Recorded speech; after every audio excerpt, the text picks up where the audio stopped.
Gentle acoustic guitar music, soft and wistful, fills the background, conjuring images of a warm summer night heavy with unspoken truths.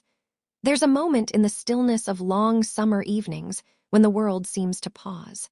It's the quiet after the final burst of laughter fades, after the last car pulls away, when the air itself feels thick with unvoiced thoughts, holding secrets that only the cover of night can conceal.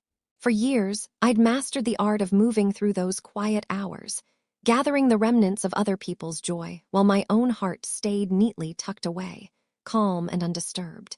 But that night, in the backyard of my mother-in-law's house, a different kind of silence awaited me, one not hollow, but charged with a tension so vivid I could almost feel it brush against my skin.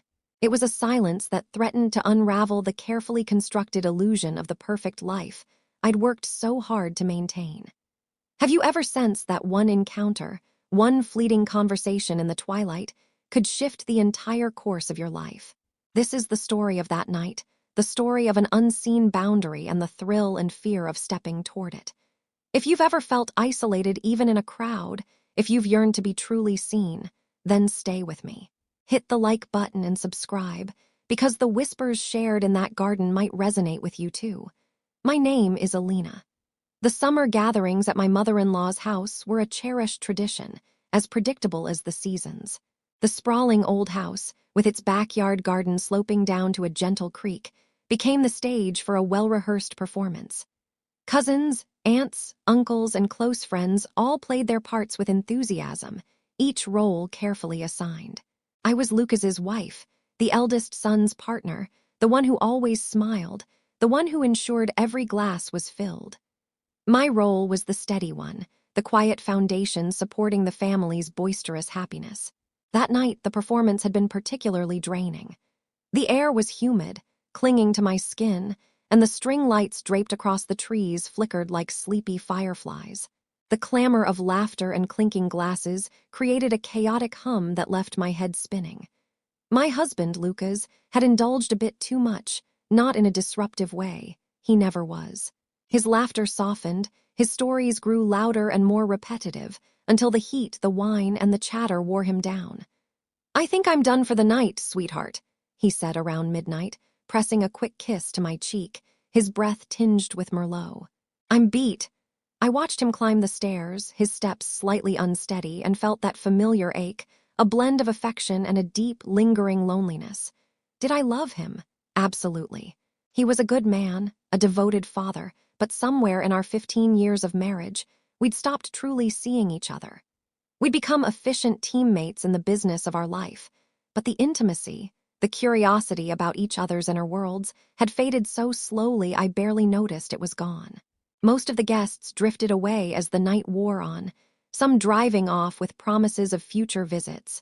Others, the closer ones, staying to sleep in the guest rooms, their voices growing faint in the hallways. As always, I volunteered to clear the plates, pick up the glasses scattered on the lawn, and switch off the outdoor lights. It was part of my role, the last one to tidy up, the keeper of order. As I retrieved a forgotten tray from a garden table, the scent of fresh-cut grass and lavender lingering in the air, I heard footsteps behind me, a soft crunch on the dewy grass. I assumed it was a cousin looking for a lost item, but when I turned, there was Noah, my husband's younger brother. He'd always been a quiet presence in my life, kind, reserved, with a subtle charm that didn't demand attention but was impossible to ignore. He was the family's observer, the one who noticed the details others missed. While Lucas was the bright, outgoing star, Noah was the quiet glow of moonlight, softer and more enigmatic. "Need a hand?" he asked, his voice a gentle murmur in the night's stillness. "Thanks," I replied, handing him a few plates, our fingers brushing for a fleeting moment. A small but undeniable spark traveled up my arm. I didn't think anyone was still up. "Sometimes it's when everything quiets down that the night truly starts," he said, almost to himself. I studied him for a moment. There was something in his eyes that night, beyond exhaustion or wine, a blend of curiosity and a melancholy that felt oddly familiar. We walked to the kitchen in silence, setting down the last traces of the evening's celebration. The house felt heavy with the sleep of others.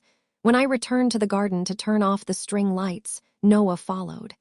"Did you know this place feels completely different at night?" he said, breaking the quiet.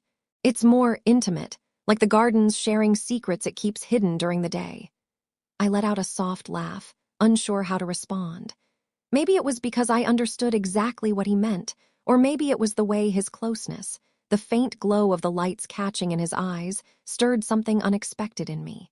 A few steps away, a wooden bench beneath an old oak tree seemed to beckon, inviting us to pause the world for a moment.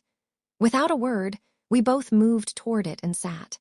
The air was warm, fragrant with the scent of blooming honeysuckle along the fence. For a while, we said nothing, sharing a silence that felt entirely different from the one I knew in my own home. This wasn't a silence of absence, but of presence. Noah spoke first, talking about his work as an architect, his travels through Europe, and how he missed simple things like the warm breeze in the garden at night. He spoke with a quiet passion, an honesty that was both refreshing and disarming. He described the feeling of being in a new city, alone yet not lonely, surrounded by the pulse of countless unfamiliar lives. "Sometimes I feel more at home among strangers than in a room full of people who think they know me," he admitted, and that confession unlocked something within me. Then I shared my own truths, not the big moments or milestones everyone knew, but the small, hidden pieces. I told him about the novel I was reading, how I sometimes pictured myself in its pages. I spoke of the bittersweet pang of watching my children grow and need me less. I shared things I hadn't even told Lucas, not out of secrecy, but because he no longer asked. Our conversation wasn't about grand revelations, but about the subtle textures of life, the unseen moments, the way two people recognize each other's quiet loneliness without realizing they'd been waiting to be seen. It felt like, for the first time in years, someone wasn't just hearing my words but the emotions woven beneath them. Time slipped away. I don't know if it was 20 minutes or an hour. The world had narrowed to that bench, the garden's shadows, and Noah's soft voice. Just as I was about to stand, to heed the whisper that it was time to return to the house, his hand brushed mine where it rested on the bench. It wasn't a deliberate touch, not a caress, just a quiet question. A simple contact, skin on skin. My body responded with an involuntary shiver, a warmth that spread from my hand to my chest. I said nothing. Neither did he. But the silence we shared in that moment spoke volumes. The garden seemed to hold its breath. Noah didn't move his hand, and I didn't pull mine away. It wasn't the touch itself that unsettled me, but what it carried. An unspoken boundary we'd chosen not to cross, yet its nearness exposed us, laid us bare. It was the awareness of a what-if, a dangerous yet magnetic possibility. "Should we be here?" I whispered, my voice barely audible, almost reluctant to break the moment. "Here in the garden or here, you and me?" he asked, his voice just as soft, his gaze fixed on the starlit darkness ahead. I wanted to laugh, to brush it off with something light, but I couldn't. His question was honest, and I was asking it too. Was the danger the place, the moment, or the connection between us? We stood almost in unison, as if guided by an invisible thread, unsure whether returning to the house was the safest choice or the most perilous. We walked across the gravel, our footsteps the only sound breaking the stillness. The house loomed before us, dark and quiet, a guardian of our family's dreams. But at the back porch door, Noah paused. "Have you felt alone lately?" he asked, not meeting my eyes this time.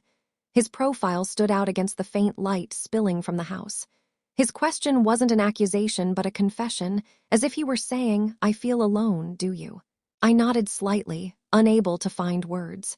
Sometimes you don't need to explain everything, just let someone see the crack in your armor. "Me too," he said softly, "even when everyone thinks I'm fine." That moment left us frozen, standing on the edge between the night and the house, between secrecy and normalcy, as if naming the unspoken would mean we could no longer ignore it. The tension wasn't abstract anymore. It had a name, loneliness, and we shared it. "Want to stay out a bit longer?" he asked. His voice was an invitation to linger in that fragile space of honesty we'd created. I knew I should say no, that it was late, that nothing good comes from decisions made in the heat of the night. But I said, "Yes." My voice was a whisper, but it echoed like a shout. What's the true turning point in a story like this? Is it a kiss, a touch, or the moment two people acknowledge a truth they can't unsee? The heart's betrayal can be quieter but often cuts deeper. If this resonates with you, leave a comment. Knowing we're not alone in these silent struggles can be the first step. We didn't return to the bench. Instead, we sat on the stone steps of the porch, still warm from the day's heat. We didn't talk much after that. We shared stories of books, a Tom Waits song we both loved, and funny memories of Lucas's childhood, seen from different angles. But the real conversation was in the pauses, the brush of his arm against mine, the way his voice softened when he said my name. Elena!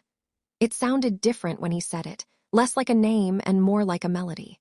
He told me he'd always noticed me at these gatherings, not with any agenda, he clarified quickly, but with a mix of admiration and quiet envy. You always seem so steady, so composed, like you hold this calm that everyone else just pretends to have.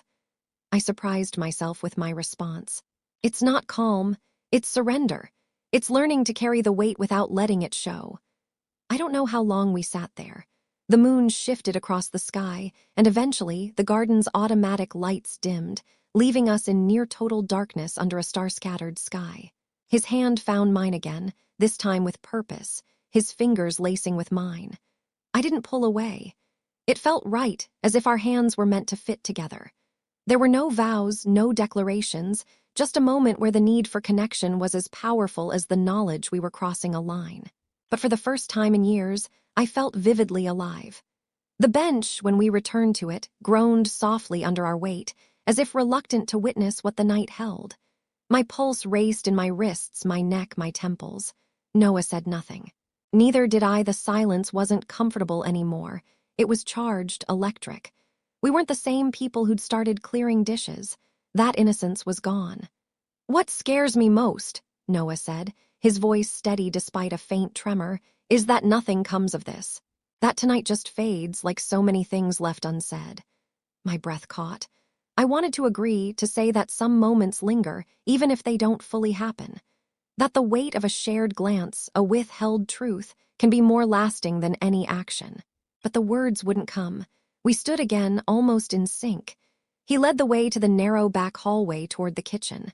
I followed, drawn by something intangible. The house was silent.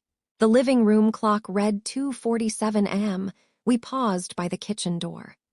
Noah turned to me, his face a mix of resolve and uncertainty, like someone standing at the edge of a precipice, unsure whether to leap or retreat. We can act like this never happened, he said, his voice a rough whisper. Tomorrow, everything can go back to normal. He paused, his eyes locking onto mine. Or we can stop pretending. And then it happened, not an act, but a moment. That fleeting instant where everything shifts, not through words or actions, but through what you allow without resisting. It was a quiet surrender. A sigh held too long, a closeness that didn't pull back, a breath so near it mingled with mine. And then, only the sound of the kitchen door closing softly, more jarring than any slam. By morning, the garden was just a garden again. Sunlight bathed the oak tree's leaves, as if the night before had never been. In the kitchen, coffee brewed as it always did. The children's laughter spilled from the living room. Lucas came downstairs, kissed my forehead, unaware of everything. Noah, seated at the far end of the table, caught my eye over his coffee mug. It was brief, silent, but heavy with all that shouldn't be, the weight of a closed door. The days that followed were oddly calm, as if the world conspired to bury that night under routine. But every interaction with Noah carried a subtle charge, not overt, but a shared awareness that hummed between us. Lucas noticed nothing. He laughed as always, hugged me, talked about mundane things. And with each ordinary moment, I felt myself drifting further from what I once called home. I didn't see Noah alone again for some time, though our eyes sometimes met a second too long in group conversations, as if the garden still lived within us. There were no promises, no sequels. It was what it was, a mistake, perhaps, or a revelation.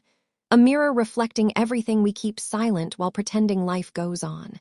Weeks later, I got a text from him. "Thank you for not pretending that night." I didn't reply, not because I didn't want to, but because some things are only understood in silence.